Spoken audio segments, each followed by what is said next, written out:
یہ دیکھ لیں، یہ دیکھ لیں کیا ہے، یہ کیا ہے؟ تعویذ ہے نا، تعویذ ہے یہ انڈیا پاکستان میں عام ہے۔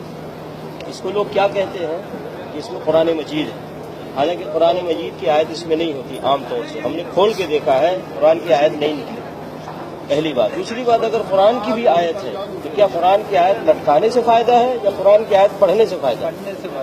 دعائیں لٹکانے سے فائدہ ہے یا دعائیں پڑھنے سے فائدہ ہے؟ بولیے۔ اگر کوئی کہتا ہے نہیں یہ قرآن لٹکانے سے فائدہ ہے تو قرآن کو اللہ نے شفا کہا، تو اس کو اگر لٹکانے سے فائدہ ہے تو اللہ نے شہد کو بھی شفا کہا ہے نا، تو شہد کو لٹکا لیا جائے تو فائدہ ہوگا یا شہد کو کھائیں گے تو فائدہ ہوگا؟ زمزم پانی کو نبی صلی اللہ علیہ وسلم نے شفا کہا، زمزم پانی کو لٹکائیں گے تو شفا ہوگا یا یہ کہ پئیں گے تو شفا ہوگا؟ اسی طریقے سے قرآن پڑھیں گے تو شفا ہوگا، قرآن دعائیں پڑھیں گے تو شفا ہوگا، لٹکانے سے شفا نہیں ہے۔ نبی علیہ الصلوۃ والسلام جب کسی مریض کے پاس جاتے تو دعا کرتے، اللہم رب الناس اذهب الباس اشفی انت الشافی لا شفاء الا شفاؤک شفاء لا یغادر سقما۔ نبی علیہ الصلوۃ والسلام اس مریض کے لیے دعا کرتے تھے، اس کو تعویذ نہیں دیتے تھے کہ لٹکا لو، ہے کہ نہیں؟ تو اس طریقے سے قرآن کے پڑھنے سے شفا ہے، قرآن دعائیں پڑھنے سے شفا ہے، لٹکانے سے شفا نہیں ہے میرے بھائی۔ اس لیے یہ سب کام نہیں کرنا میرے بھائی۔ نبی علیہ الصلوۃ والسلام نے کبھی کسی کو تعویذ نہیں دیا، نہ اپنے بیٹی فاطمہ رضی اللہ تعالیٰ عنہ کو، نہ اپنی بیوی عائشہ رضی اللہ تعالیٰ عنہ کو، نہ اپنے نواسے حسن حسین رضی اللہ تعالیٰ عنہما کو، کسی کو نہیں دیا۔ نبی علیہ الصلوۃ والسلام حسن حسین رضی اللہ تعالیٰ عنہما کے لیے دعا کرتے، وَعِيدُكُمَا بِكَلِمَاتِ اللَّهِ التَّامَّةِ مِنْ كُلِّ شَيْطَانٍ وَهَامَّةٍ مِنْ كُلِّ عَيْنٍ لَامَّةٍ۔ نبی علیہ الصلوۃ والسلام اس طرح دعا کر کے حسن حسین کے لیے دعا کیا کرتے تھے، کیوں نہیں ان کو تعویذ گلے میں ڈال دیتے؟ بلکہ نبی صلی اللہ علیہ وسلم منع فرمایا، کہا من تعلق تمیمۃ فقد اشرک، جس نے تعویذ لٹکایا اس نے شرک۔ تو تعویذ میرے بھائی اسلام میں نہیں ہے، دین میں نہیں ہے۔ اب اس کے بعد لٹکائیں گے، بولیے، نبی علیہ الصلوۃ والسلام کے خلاف کوئی کام کریں گے؟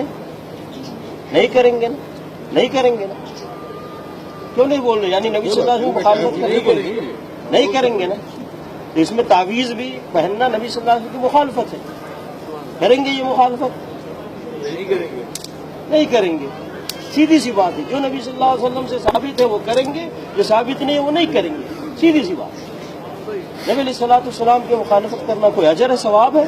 بہت بڑا گناہ ہے۔ نبی علیہ الصلوۃ والسلام کی پیروی کرنا یہ ثواب کا کام ہے، یہ نیکی کا کام ہے، سمجھ گئے میرے بھائی؟ اس لیے اگر کوئی مولوی، کوئی مفتی، کوئی حافظ قرآن اگر یہ چیز دیتا ہے تو نبی صلی اللہ علیہ وسلم کی مخالفت کرتا ہے۔